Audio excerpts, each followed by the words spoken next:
So fast forward, I was so valuable helping this company, they decided to give me a little ownership in the company, which they called advisory shares. Now, that ownership that I had in the company, when they got bought by Google, I made money. And then when I made money, I was like, wait a second. That's how it works? You just give me a piece of the company and it gets bought by somebody bigger and now I make money? So I was like, wait a second, why did they tell us rappers to go make it rain at the strip club? Like, why are we doing that? That's a waste of money. Let's do this. So I stopped doing all that crazy stuff they told me to do. And I was like, I'm going to go get involved with companies like this. That's when I was really focused on, okay, I want to get more ownership in companies. But it was tough because I didn't know which ones were going to be successful. So one day a VC put all these companies in front of me, and then I ended up investing in a company called Maker Studios. And that company ended up getting bought by Disney for close to $1 billion. So now I made a bunch of money, right?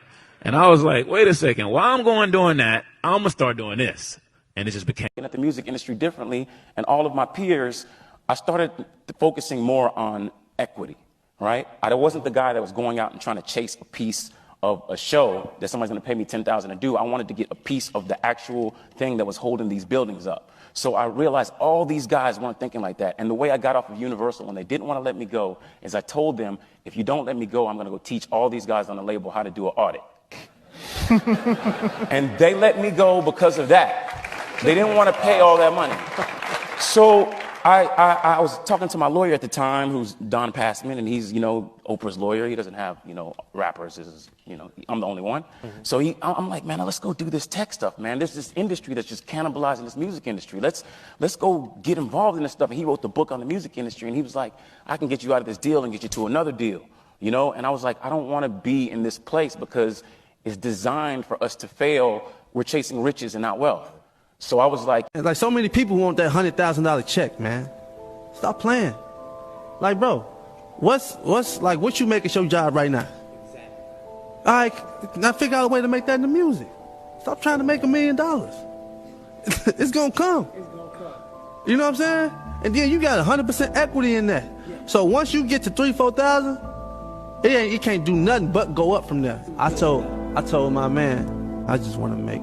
If I can get 100 people to pay me $30 a month, I'm good.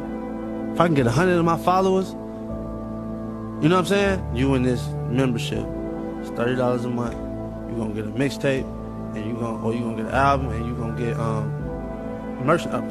the merch from that album every month. Come on, man. Man, stop making it harder than what it is. Yeah, man, stop trying to make $100 million.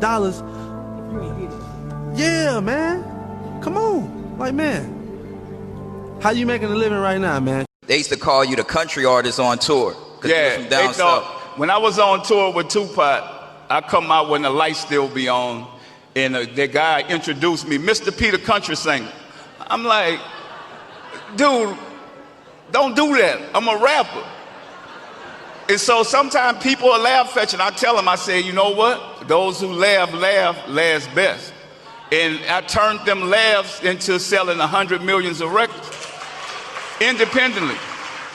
And with the education and knowledge, I did a deal that was unheard of. I did a deal where I got 85% and a record company got 15%. So that's why I was able to create an empire. So the guys that started Vitamin Water, they're from Queens. So once again, Ron Artest, he's from Queensbridge also. So right. They went to they gave Ron Artest the same offer that they gave 50 Cent, equity. Ron Artest wanted $150,000 in cash. They didn't have money. That's why people will offer you equity if they don't have enough money to pay you. They said, look, we can't pay you, but we'll give you a part of the company. He turned it down. So long story short, 50 Cent took the equity. When Coca-Cola brought him, he made $80, $90 million.